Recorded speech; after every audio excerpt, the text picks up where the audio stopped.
Так, бүгінгі әбден уже қар деген дым қалмай қалды. Көк жолдар жайлап шығып жатыр. Шығып жатыр, міне көріп тұрсаңыздар. Шығып жатыр. Так, мына жерде. Бұның үшін ретестіру керек, көріп тұрсаңыздар. Мына барлығы көмейкі. Бұттырлар дұрыс берген жоқ, енді биыл тағы көреміз. Мұртшалары өте көп. Мұртшаларын соның арасын тазартып, бір тырмалау өту керек болып тұр. Қазір тырмалау өтем. Далада істейтін жұмыстардың барлығы. Ар жақтарын барлығын әлі көлеңке болғасын, күн түспей жатыр. Так, мына жерде хризантема. Так, мына жерде міне күзде кішкентай кезінде персиктерді егіп салған болатынбыз ғой, міне төртеу. Енді сол төртеу қатар тұр. Соны алып ретестіруіміз керек болып тұр, міне. Уже бүршік жайын деп тұр, сол себептен қазіргі кезде егіп отырғызған жақсы. Но деген дәннен шыққан. Сол себепті мен басқа жерге отырғызуым керек. Міне қазіргі кезде қазылып жатыр. Тамырлары бұлардың ауыр шығар. Так. Тағы да кішкене. Әбден обычный дәннен шыққан нелер. Уже 1 метр болып тұр, көріп тұрсаңыздар. Аллах бұйыртса, енді келесі жылы беріп қалар деген ойдамын. Так, енді басқа жерге отырғызамыз. Так, арнайы жер дайындадық.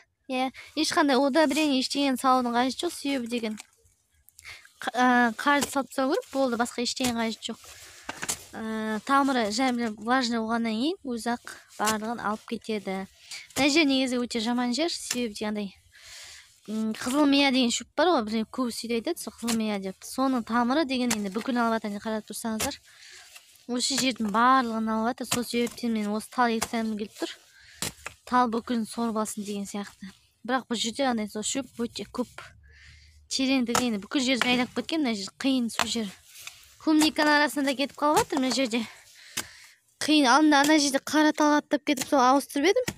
Мына жерден қайттан енді сол енді қызылмиямен төлесіп жүрмін. Білмеймін енді қызылмиядан қалай құтылуға болады. Оказывается, ол емдік шөп екен, бізде арам шөп, анадай несі шырышты несі бар. Ана майда шуында жабысып, кәдімгідей бүкіл инфекция алады да. Сол жер жаман. Мына жерде шеттердегі барлығы жаңағы не? Мұрт шашпайтын нелер, қызыл, сары, құлпынайлар. Енді бұл жерден бұларды басқа жерге ауыстырым келіп тұр, жайлап бет ауыстыратын бұларым. Ана жерде тағы да екі не бар? Персик. Бір персикті қалдырым, қалғанын екеуін басқа жаққа ауыстыруым керек. Ауыстыруым керек, себебі деген олар әйтеу ал қазір кішкентай кезде, мысалы сіздерде де болса, мысалы мынандай әлі міне көріп тұрсаңыздар, обычный дәнге еккен болатынмын, соны міне салғанмын. Былтыр мынандай ғана болды, кішкентай осындай ғана. 1 жылдың ішінде мынаңызда 1 метр болып тұр. Бұны бірінші ектім, себебі косточкадан жаңағыдай дәне шығатын шығар, қандай персик екенін білмеймін. Бірақ енді местный персик болса, онда алып кетеді. Егер жергілікті, мысалы Қазақстанның персигі болмай шетелден келген болса, онда обычно тек әдемілік үшін ғана өсіп тұрады. Сол себептен енді жаңағыдай әдемілік болса, егер өнім бермей жатса, онда не істейміз? Кесіп тастаймыз, басқа уақыт жоқ. Бірақ дегенде жаңағыдай егіп енді көремін қызыққа. Ал мына жерде мен сізге айттым ғой, абрикос. Бұл абрикос енді действительно біздің өзінің местный тұрғылықты жерден алған абрикостың дәндері өте ұсақ болады. Бірақ та дегенмен жаңағыдай жеміс береді ұсақ болса. Айтпақшы, мына жерде бүкіл ежевикаларды мен алдында қазып алып барлығын отырғызған болатынмын. Мына жерде кәдімгі тамыр қалып қойған, сол тамырынан қараңыздар қаншама ежевика шығып тұр.